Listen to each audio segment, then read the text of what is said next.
नमस्कार। क्या आप जानते हैं हमारी बॉडी में बहुत सारे ऐसे फंक्शंस हैं जो इनवॉलंटरीली होते हैं। इनवॉलंटरी का ये मतलब है कि वो हमारे कंट्रोल में नहीं है। जैसे कि वॉलंटरी फंक्शंस है, जैसे मैं ये हाथ हिलाना चाहती हूँ, मैं अपनी मर्ज़ी से हिला सकती हूँ। लेकिन जैसे कि हार्ट बीट है, हमारे खाने का डाइजेशन है, हमारी ब्रेन की फंक्शनिंग है, लिम्फेटिक सिस्टम की फंक्शनिंग है, वो सब हमारे कंट्रोल में नहीं है। यानी कि वो सारे फंक्शंस इनवॉलंटरी हैं।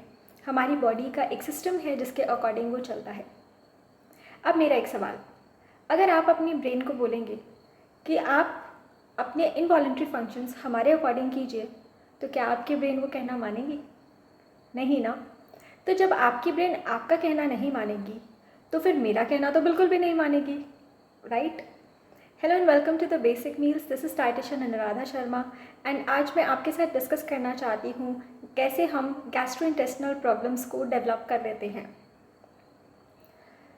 आइडियली इतना तो हम अब आजकल की लाइफ में जान ही गए हैं कि मैक्सिमम जो गैस्ट्रोइंटेस्टिनल प्रॉब्लम्स हैं वो हम जो पैकेज फूड खा रहे हैं, जो बाहर का खाना इतना ज़्यादा खा रहे हैं, ज़्यादा फैट फूड खा रहे हैं, ज़्यादा स्पाइसी फूड खा रहे हैं, ज़्यादा केमिकल लोडेड फूड जो हम प्रोसेस्ड में खाते हैं, उन सब की वजह से हो रही है। सही बात है, पर दो और रीज़न है जिसको हम कंसिडर नहीं कर रहे। एक हमारी लाइफस्टाइल और दूसरा हमारा वाटर इनटेक। हम लोग ऑलरेडी बहुत टॉक्सिक फूड खा रहे हैं और हमारे एनवायरनमेंट में भी बहुत सारे टॉक्सिन्स अवेलेबल हैं। वाटर पोल्यूशन है, सॉइल पोल्यूशन है, ओशन पोल्यूशन है, प्लास्टिक पोल्यूशन है और एनवायरनमेंटलिस्ट आई एम श्योर और बहुत सारे तरीके के बता देंगे। वो सारा पोल्यूशन कहीं ना कहीं से हमारे शरीर के अंदर भी जाता है। और पानी पीना हम लोगों ने इतना कम कर दिया है कि कई बार मुझे ताज्जुब होता है कि वो सर्वाइव कैसे कर रहे हैं इतना कम पानी पीकर। 1 लीटर 1.5 लीटर एक एवरेज है इंडिया जैसी कंट्री में, एक ट्रॉपिकल कंट्री में। हमारी बॉडी को किसी भी फंक्शन के लिए पानी की ज़रूरत है। अब अगर हम सेमी डिहाइड्रेटेड स्टेट में ही रहेंगे तो हमारी बॉडी कैसे खाना ठीक से पचा पाएगी? कभी सोचा है? So basically we have to improve our water intake to improve our digestion.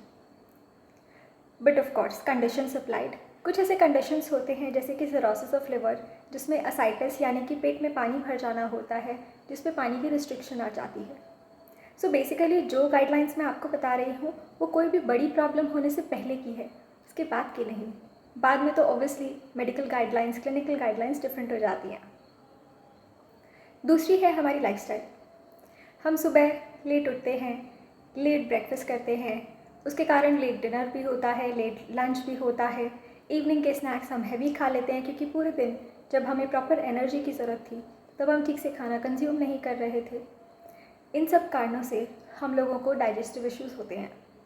हमारे पास जितने भी लोग नाइट शिफ्ट वाले आते हैं या जिनकी शिफ्ट फ्लक्चुएट होती है, जिसकी वजह से उनके खाने के टाइमिंग्स भी फ्लक्चुएट होते हैं, उन्हें गैस्ट्रो प्रॉब्लम ज़रूर होती हैं 90% of the times. I am sure of it. इसके अलावा बहुत सारी सर्काडियन रिदम की स्टडीज़ भी हैं जो हमें बताती हैं कि अगर हम टाइमली मील्स नहीं लेते हैं तो किस तरह से हमारी बॉडी पे उसका असर होता है, हमारे हार्मोन्स पे उसका असर होता है और इवेंचुअली वो हमारे गैस्ट्रोइंटेस्टिनल सिस्टम को भी ख़राब करती है। सो बेसिकली एक तरफ तो हम खाना गलत खा रहे हैं, दूसरी तरफ हमारा एनवायरनमेंट टॉक्सिन से भरा है, तीसरा हम पानी अच्छे से नहीं पीते एंड मोस्ट इम्पॉर्टेंटली टाइम को तो हम भूल ही चुके हैं। एक सिस्टमैटिक टाइमिंग जो हमारे खाने पीने की होनी चाहिए उसे हम मेंटेन ही नहीं करते। एक और बात जो कई बार हमें बताई जाती है कि चलिए ठीक है, मंडे टू फ्राइडे हम अच्छे से सब कुछ फॉलो कर लेंगे, सैटरडे संडे तो चीट डे है ना।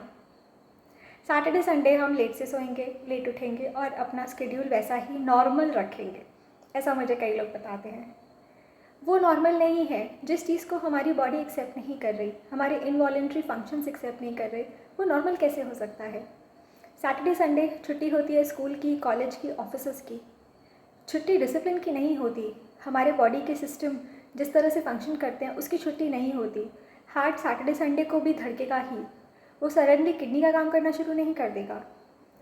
अब आप ही सोचिए, ऐसा अगर हो तो हमारे लिए कितनी बड़ी मुश्किल हो जाएगी। उसी तरह से ब्रेन भी अपने इन्वॉल्यूंट्री फंक्शंस उसी तरह से परफॉर्म करता है, गैस्ट्रोइंटेस्टिनल सिस्टम्स भी उसी तरह से परफॉर्म करते हैं जिस तरह से बाकी दिन करते हैं। तो हमें भी उसी तरह से परफॉर्म करना पड़ेगा अपने फंक्शंस को, अपने वॉलंटरी फंक्शंस को, जिस तरह से हम बाकी दिन करते हैं। चलिए, ये तो बात हो गई हमारी टाइमिंग्स की। उसके अलावा स्लीप, ये तो बेसिकली जिन लोगों का भी डाइट से कुछ भी रिलेशन है वो सभी जानते हैं कि स्लीप अगर हम लोग टाइमली नहीं करते हैं तो हमारी बॉडी में दो ऐसे हार्मोन्स हैं, लेप्टिन एंड ग्रेलिन, जो हमारे हंगर को कंट्रोल करते हैं। हम हंगर को प्रॉपरली कंट्रोल नहीं कर पाते अगर हमारी स्लीप डिस्टर्ब्ड होती है या डिलेड होती है या कम टाइम के लिए होती है, 8 आवर्स से कम होती है, तो ये दोनों हार्मोन्स डिस्टर्ब हो जाते हैं। अब ये हार्मोन्स डिस्टर्ब होने के बाद ऑब्वियसली ओवरवेट कॉज करते हैं, क्योंकि हम हंगर को प्रॉपरली पहचान ही नहीं पाते। ओवरवेट भी बहुत सारी गैस्ट्रोइंटेस्टिनल प्रॉब्लम्स क्रिएट करता है। एक एग्जांपल मैं आपको बताऊं तो हर्निया एक ऐसी प्रॉब्लम है जो काफ़ी बार ओवरवेट की वजह से ही होती है, जिसको बाद में सर्जरी की भी कई बार ज़रूरत पड़ती है। तो हम लोग अपने टाइम स्केड्यूल को के खाने के टाइम स्केड्यूल के अलावा सोने के टाइम स्केड्यूल को भी इम्पॉर्टेंस देना बहुत ज़्यादा इम्पॉर्टेंट है। आप सोचिए, आज के डेट में social media, Netflix, OTT platforms की वजह से हम लोगों ने अपने सोने को इतना ज़्यादा डिस्टर्ब कर लिया है। उससे मेंटल हेल्थ और बाकी ओबेसिटी वगैरह का जो रीज़न है वो तो है ही, पर हमारे गैस्ट्रोइंटेस्टिनल डिजीज़ भी इससे इंक्रीज़ हो सकते हैं। इनफैक्ट होते हैं, बहुत सारे हम ऐसे केसेस देखते भी हैं। अब जिनकी नाइट शिफ्ट में ही जॉब्स हैं उनके बारे में तो मैं क्या ही बताऊँ, उनका मैं कुछ नहीं कह सकती। जैसी जॉब है उसी तरह से उन्हें मेंटेन करना पड़ता है। हम उन्हें डाइट ऐसी देने की कोशिश करते हैं कि एटलीस्ट उनका मिनिमम इफ़ेक्ट हो। लेकिन जिनकी जॉब्स ऐसी नहीं हैं वो क्यों अपने आप को पनिश कर रहे हैं OTT प्लेटफॉर्म्स की वजह से या सोशल मीडिया की वजह से? ऐसा हमें बिल्कुल भी नहीं करना चाहिए। उसके अलावा एक्सरसाइज, घूम फिर के वही बात है कि अगर हम लोग एक्सरसाइज नहीं करेंगे, ब्लड सर्कुलेशन अच्छा नहीं होगा, तो वो डाइजेस्टिव सिस्टम पे भी तो अच्छा नहीं होगा ना। और ब्लड सर्कुलेशन तो डाइजेशन के लिए बहुत ज़्यादा इम्पॉर्टेंट है। ब्लड ही तो हमारी पूरी बॉडी में ट्रांसपोर्ट करता है सारे न्यूट्रिएंट्स।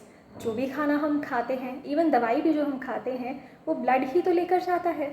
तो अगर हमारा ब्लड सर्कुलेशन ही अच्छा नहीं होगा तो दवाई और खाने का असर ही कैसे होगा? ये बहुत इम्पॉर्टेंट है। ऐसा मैं इसलिए कह रही हूँ क्योंकि जनरली लोगों की बिलीफ है कि एक्सरसाइज उन्हें करनी चाहिए जिन्हें वज़न कम करना है। नो, एक्सरसाइज हम सबको करनी चाहिए। भले वज़न बढ़ाना है, भले वज़न कम करना है, भले वज़न का कोई कारण ही नहीं है, भले कोई भी हमारी मेडिकल इशू हो। हर मेडिकल इशू में कोई ना कोई तरीके की एक्सरसाइज या फिज़ियोथेरेपी या योगा थेरेपी अलाउड होती है। हमें थेरेपिस्ट की हेल्प लेनी चाहिए अगर हमारी ऐसी कोई कंडीशन है जिसमें हम अपनी तरफ से अपने आप नहीं कर सकते। लेकिन एक्सरसाइज तो ज़रूर करनी चाहिए, उसके बिना गैस्ट्रोइंटेस्टिनल प्रॉब्लम्स ज़रूर आएंगी ही। सो बस आज से ही कमर कस लीजिए। हमें अपनी लाइफस्टाइल, अपनी टाइमिंग्स, अपनी डाइट सुधारनी है जिससे हम गैस्ट्रोइंटेस्टिनल प्रॉब्लम्स को मिनिमम कर सकें। प्रोसेस फूड से दूर रहिए, ज़्यादा चीनी, नमक, तेल वाली चीज़ें, स्पाइसेस वाली चीज़ें नहीं लीजिए। फाइबर अपने डाइट में अच्छे से रखिए। सैलड्स, फ्रूट्स का ज़रूर कंजम्पशन कीजिए। नट्स एंड सीड्स लीजिए। छिलके वाली दालें खाइए, स्प्राउट्स खाइए। ये सारी चीज़ें हमें बहुत हेल्प करेगी गैस्ट्रोइंटेस्टिनल सिस्टम ठीक रखने में। उसके अलावा आजकल बहुत सारे लोग बात करते हैं कि हमें ये एलर्जी है, वो एलर्जी है, ये इंटॉलरेंस है, वो इंटॉलरेंस है। मैक्सिमम केसेस में हमने देखा है कि ये सारी इंटॉलरेंस एक्चुअली एग्जिस्ट नहीं करती हैं, बट क्योंकि उनका सिस्टम इतना उन्होंने वीक कर लिया है, इतना अनटाइमली खाकर, कि वो नॉर्मल चीज़ें डाइजेस्ट ही नहीं कर पा रहे हैं। उनकी बॉडी में एक्चुअल इंटॉलरेंस थी नहीं, उन्होंने क्रिएट की है। So again, lactose intolerance, gluten intolerance वगैरह आजकल जो कॉमन बताया जाता है वो जेन्युइनली उतना इंटॉलरेंट है नहीं जितना हम अपने लिए प्रॉब्लम्स क्रिएट कर रहे हैं। और जहाँ हमने एक रिस्ट्रिक्शन अपने लिए क्रिएट कर ली, वहाँ वो सेट ऑफ न्यूट्रिएंट्स भी हमारी डाइट से ऑटोमेटिकली गायब हो गए, क्योंकि फिर हम उसे डाइजेस्ट नहीं कर पाएंगे, खा नहीं पाएंगे। इसीलिए हम ऐसी मुश्किल क्रिएट करें ही क्यों। हम टाइमली खाएं तो सभी चीज़ डाइजेस्ट कर पाएंगे, कोई इशू नहीं आएगा। ये बात सही है। हाँ, कुछ चीज़ें बाय बर्थ होती हैं, उसे नहीं इग्नोर किया जा सकता। वो एलर्जीज़ होती हैं, उनके स्पेसिफिक टेस्ट होते हैं। उनके डाइट्स बनाने में आप एक प्रोफेशनल डाइटिशियन की हेल्प ले सकते हैं, वो एक डिफरेंट बात है। लेकिन जो क्रिएट की गई प्रॉब्लम्स हैं उनसे हम ज़रूर दूर रह सकते हैं। बस इतना ही। इससे ज़्यादा अगर आपको ऑलरेडी कोई गैस्ट्रोइंटेस्टिनल इशू हो चुका है जिसकी वजह से आप काफ़ी परेशान हैं, तो आप किसी प्रोफेशनल डाइटिशियन से मिलकर अपना प्रॉपर डाइट प्लान बनवाइए। आप हमारी टीम से इंटरैक्ट कर सकते हैं। हमारी टीम में एक्सपर्ट्स हैं जिन्होंने पहले गैस्ट्रो आईसीयूज़ में भी काम किया हुआ है। So we definitely can help you out with your gastrointestinal issues और इवन लिवर डिजीज़ेस और गॉल ब्लैडर डिजीज़ेस। इन सभी के साथ जीना मुश्किल तो है लेकिन नामुमकिन नहीं है। इनके सिम्टम्स को कंट्रोल किया जा सकता है with medical nutrition therapy. So I invite you to visit thebasicmeals.com, जहाँ पर आप गैस्ट्रोइंटेस्टिनल डिजीज़ के अंडर देख सकते हैं कि हम किस तरह से ट्रीटमेंट देते हैं। आप हमारी वीडियोस से और एडुकेट होना चाहते हैं तो please like it, share and subscribe to our channel. नमस्कार।